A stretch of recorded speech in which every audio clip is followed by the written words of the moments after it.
भारत माता की। हमारे बीच में मंचासीन हमारे सभी आदरणीय सम्माननीय अतिथिगण, माननीय मुख्यमंत्री जी का हेलीकॉप्टर आ चुका है। आप सब शांति से विराज जाएं और अगर थोड़ी देर अपनी कुर्सियां छोड़ी तो फिर आपको बैठने का स्थान नहीं मिलेगा। इसलिए सभी भाइयों, आप अपने अपने स्थान पर प्रेम से बैठे रहें। मुख्यमंत्री जी आप और हमारे बीच में अभी आने ही वाले हैं।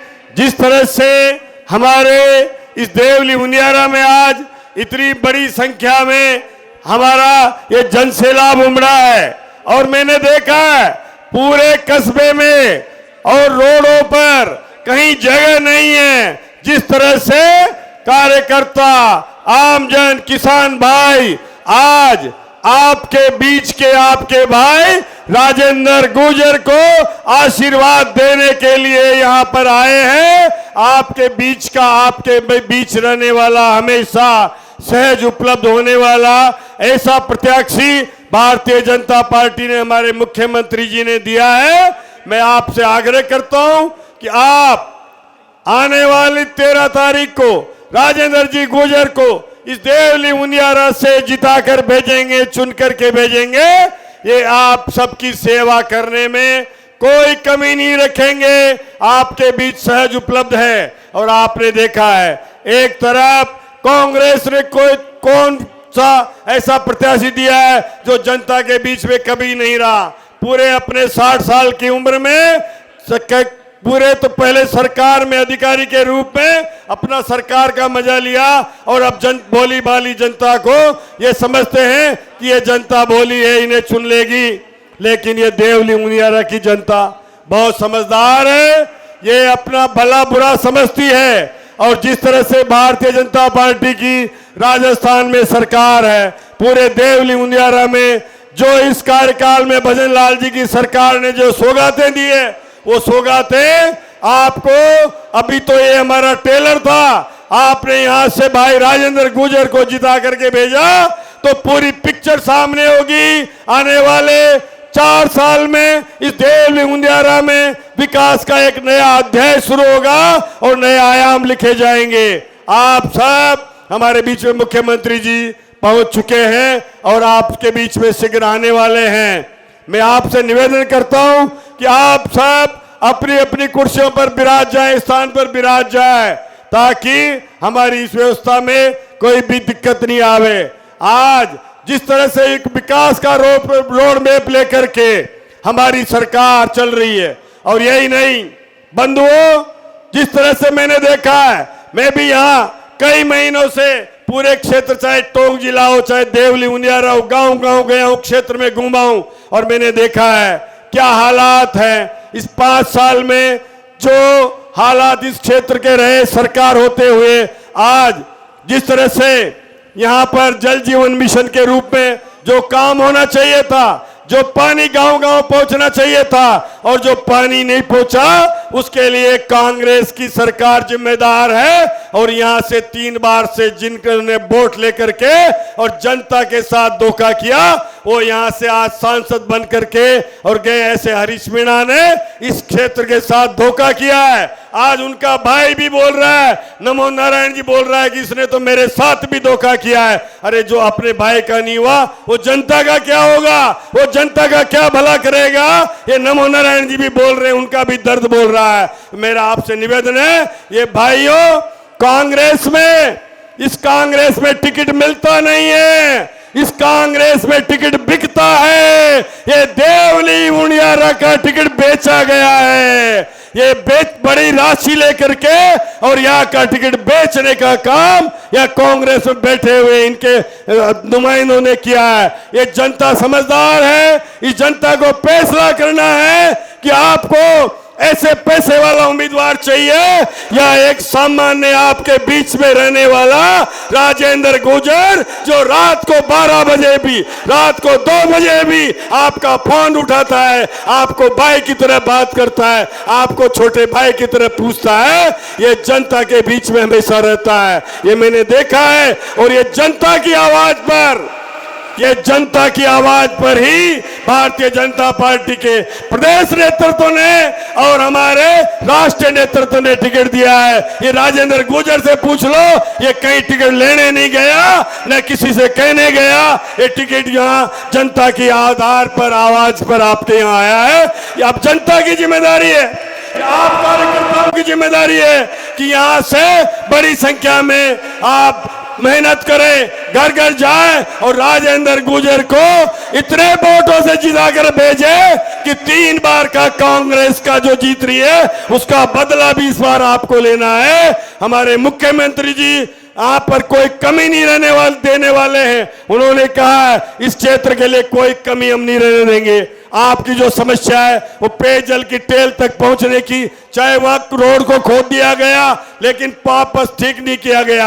हमारे जलदाय मंत्री जी हमारे टोंक से हैं, इसको ठीक कराएंगे, हर टेल तक पानी पहुंचेगा और वो रोड भी ठीक होंगे जो आवाज काटे गए हैं। उसके लिए भी हमारे कन्हैयालाल जी ने विश्वास दिलाया है कि घर घर तक पानी पहुंचाने का काम उस जल जीवन मिशन के माध्यम से होगा। यही नहीं, मैं आपका प्रभारी मंत्री हूं, मैं आपको विश्वास दिलाता हूं इस क्षेत्र के लिए ही नहीं पूरे राजस्थान के लिए आने वाले समय में हमारे मुख्यमंत्री जी ने कहा है कि हम 2 साल के अंदर अंदर 2027 से पहले हमारे किसानों को दिन में बिजली देंगे। अब किसान को रात में बिजली नहीं आएगी, अब खेतों के लिए बिजली मिलेगी तो वो दिन में बिजली मिलेगी। ये किसान हमारा मुख्यमंत्री जी का वादा है, हमारी सरकार का वादा है। हमारा किसान भी जब दिन रात में बिजली आती है, कड़ाके की ठंड में खेत पर जाता है ठिठुरता हुए, कैसे वो पानत करता है,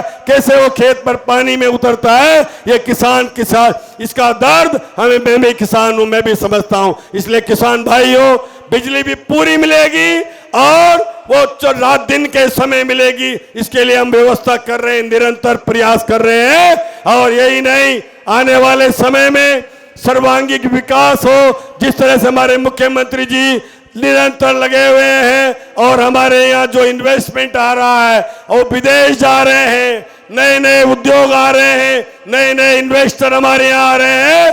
पूरे विश्व में जिस तरह से मुख्यमंत्री जी ने विदेशों में जाकर जो प्रयास किया है, मैं मुख्यमंत्री जी का भी बहुत बहुत अभिनंदन करता हूं कि आपके प्रयासों से राजस्थान के युवाओं को आने वाले समय में जो नौकरियां मिलेगी, जो ये उसके माध्यम से, इन्वेस्टमेंट के माध्यम से हमारे युवाओं का सपना पूरा होगा। और यही नहीं, युवाओं हमारे मुख्यमंत्री जी ने कहा है इस 4 साल के अंदर हम 4 लाख सरकारी नौकरियों की भर्ती निकालेंगे और 4 लाख से ज्यादा युवाओं को राजस्थान सरकार के माध्यम से सरकारी नौकरी देने का भी काम करेंगे।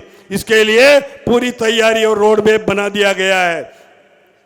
यही नहीं मेरे भाइयों, आज आपके बीच में जिस तरह से किसानों के बारे में हमारे पूर्व कृषि मंत्री प्रभुलाल जी ने पूरी बात बताई कि किसानों की आमदनी दुगनी करने का काम हमारी सरकार निरंतर कर रही है, कोई कमी नहीं छोड़ रही है।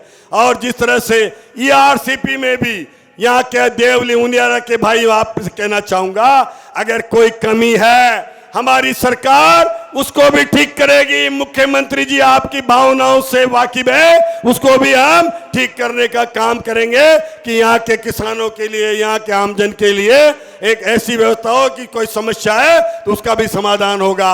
और निश्चित रूप से 13 तारीख ऐसे समय में जो ज्यादा दिन नहीं आपके हाथ में, अभी केवल 19 दिन है।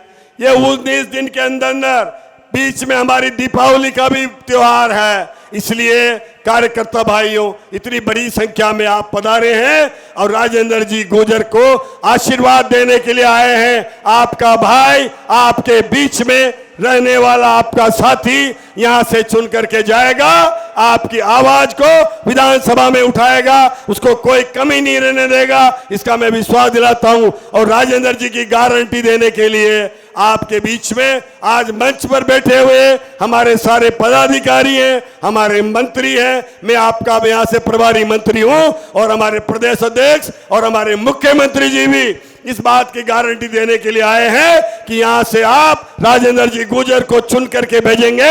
इस देवली और उनियारा की जनता के लिए कोई कमी नहीं रहने देंगे। इस बात का मैं विश्वास दिलाता हूं। बहुत बहुत धन्यवाद। जय हिंद, जय भारत।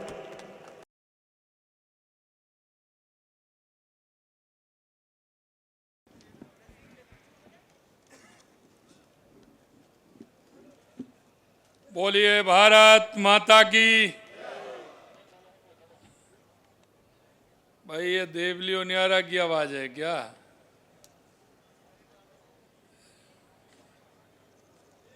अब देवली ओनियारा की आवाज तो वो है कि जहां तक जिनको तुम्हें सुनानी है उनके कानों में आवाज गूंजनी चाहिए।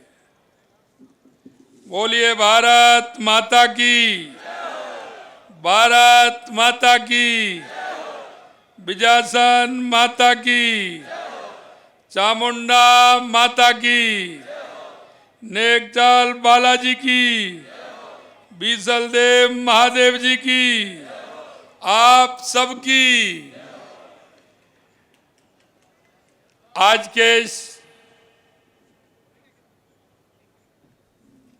नामांकन सभा में मंच पर विराजमान भारतीय जनता पार्टी के मुखिया, हमारे प्रदेश अध्यक्ष, जिनको अभी आपने सुना, ऐसे हमारे सम्मानीय मदन जी राठौड़ साहब,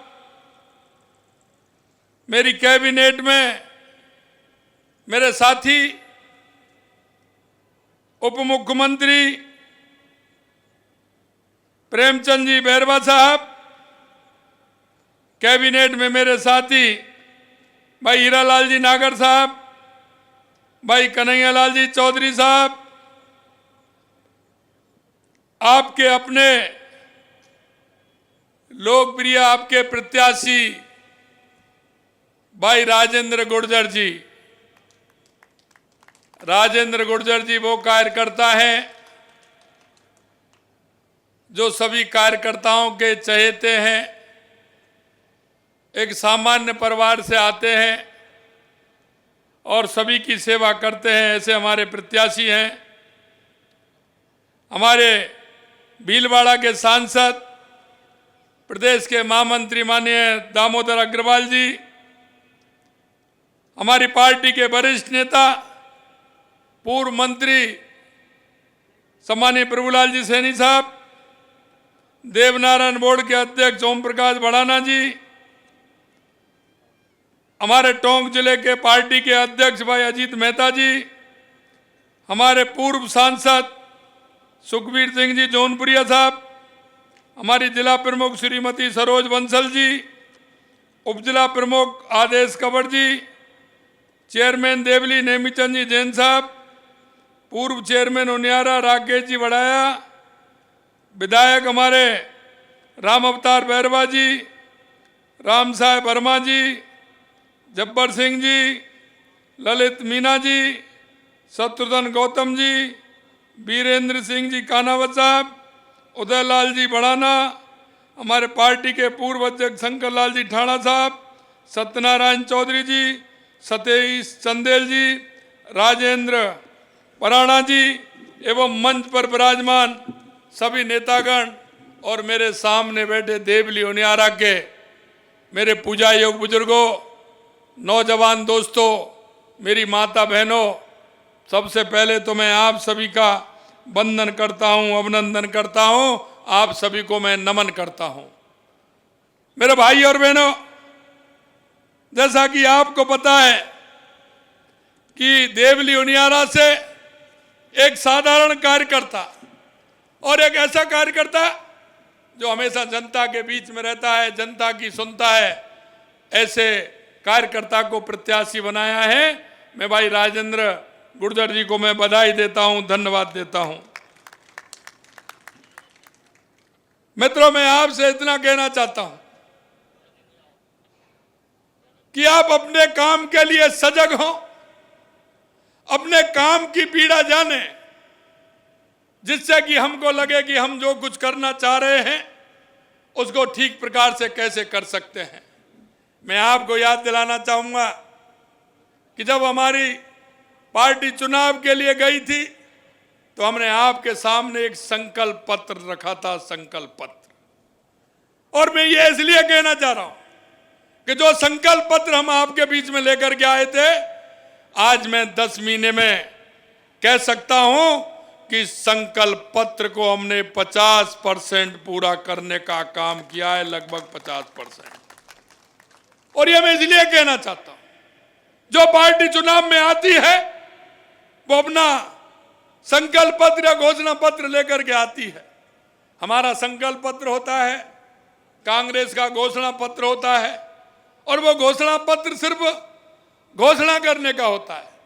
और मेरे सामने मेरे युवा बैठे हैं, पढ़े लिखे हैं, जानते हैं, घर जा करके देखना, क्योंकि उनके घोषणा पत्र हैं।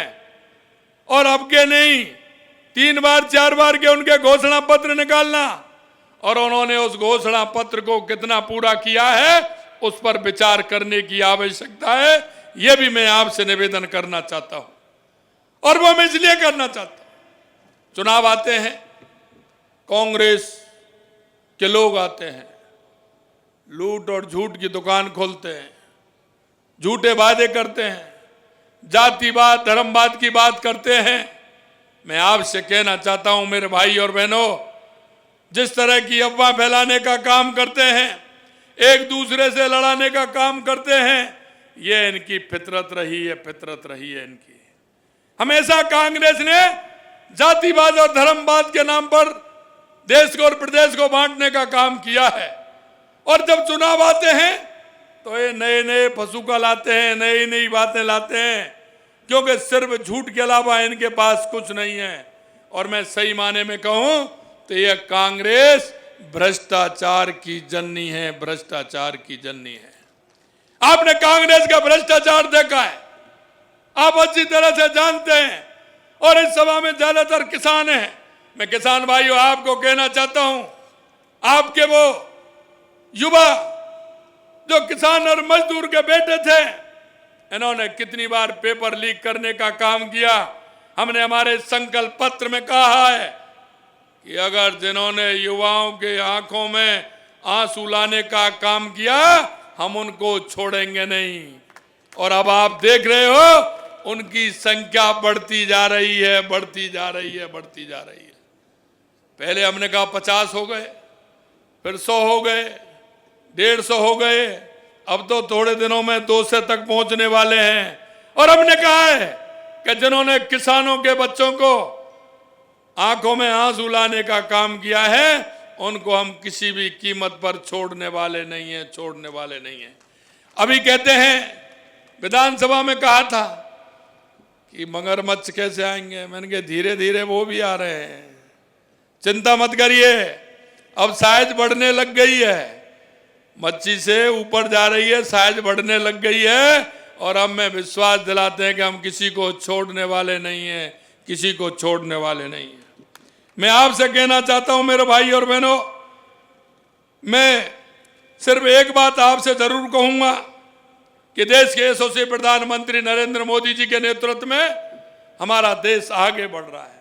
यह डबल इंजन की सरकार है, और डबल इंजन की सरकार का काम आपने देखा है, चाहे हमारी ERCP हो, चाहे हमारा यमुना समझौता हो, या हमारा किसानों की सम्मान निधि बढ़ाने का हो, या गेहूं की MSP बढ़ाने का हो, या महिलाओं के लिए 15% जो हमारी सामाजिक सुरक्षा पेंशन बढ़ाने का हो, या सिलेंडर हमने जो वायदा आपसे किया 450 रुपये में देने का हो।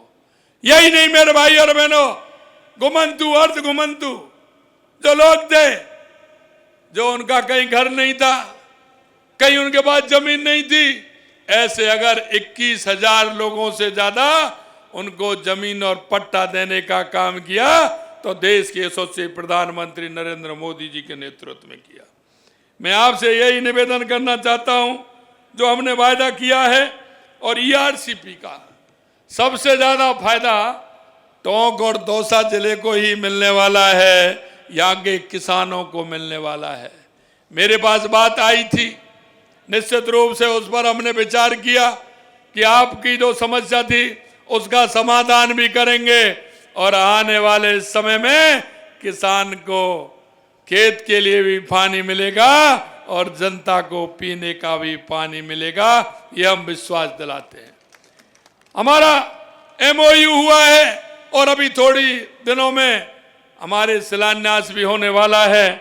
मैं आपसे इतना ही कहना चाहता हूं कि शिलान्यास के लिए भी आप सभी तैयार रहिए, वो शिलान्यास भी होने वाला है। आपने देखा है कि जिस तरह से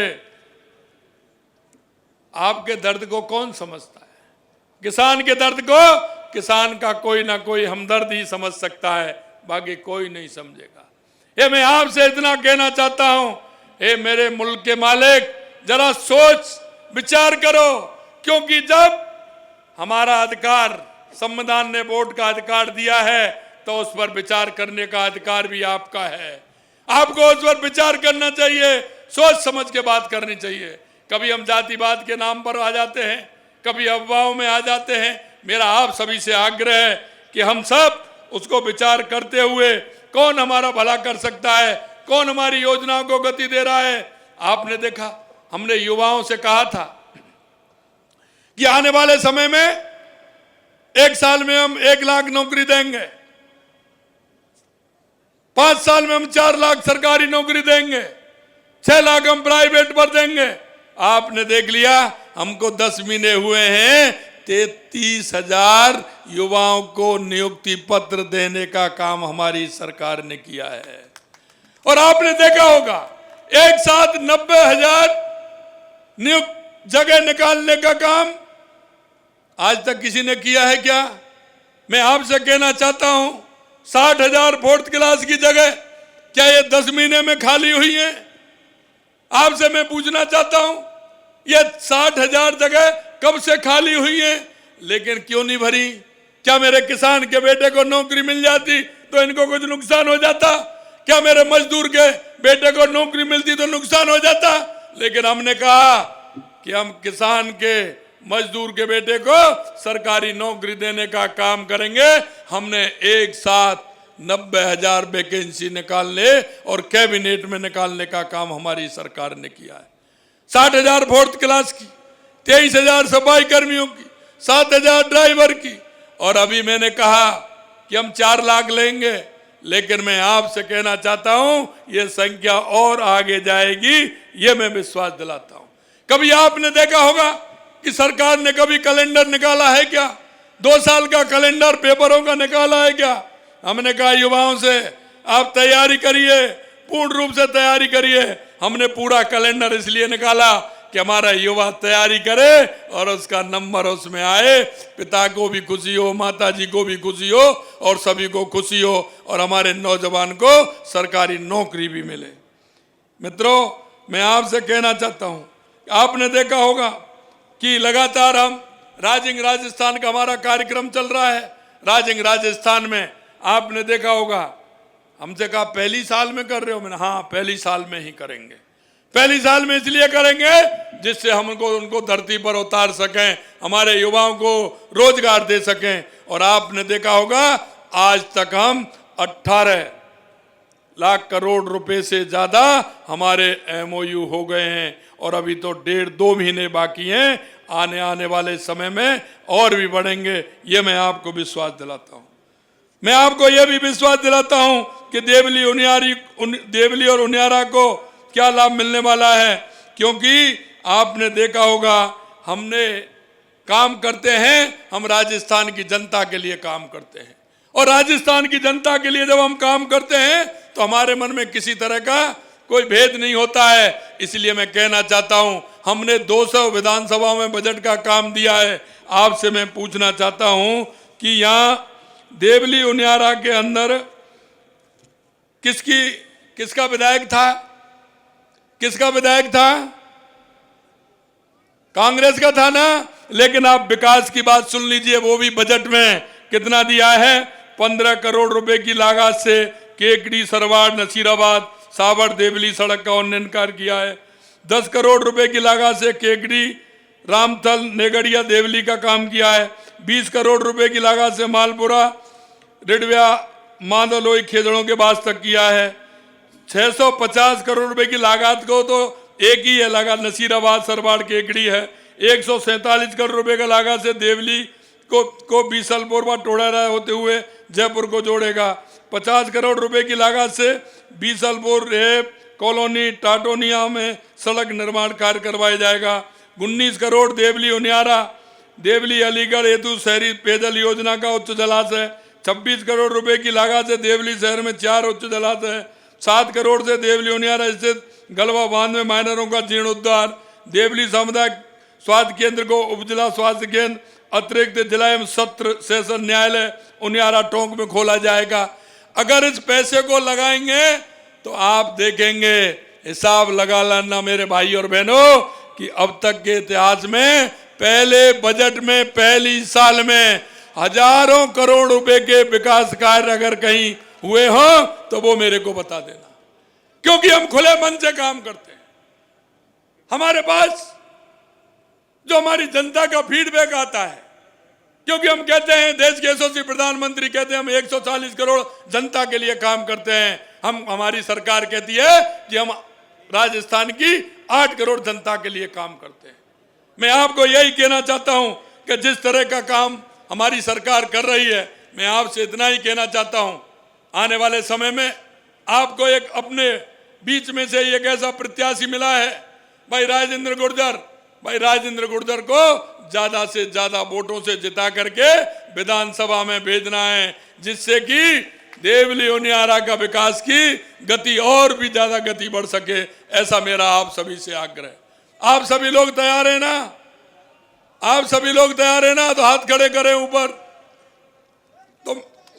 तो मैं माला पहना दूं ना?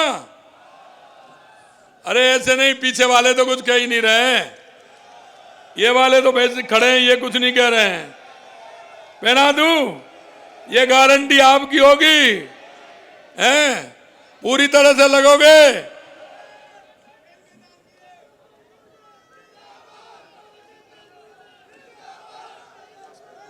बोलिए भारत माता की, भारत माता की, भारत माता की, हनुमान जी महाराज की और बंसी वाले की, हाथी घोड़ा पाल की, वही बंसी वाला है, बोल बंसी वाले की।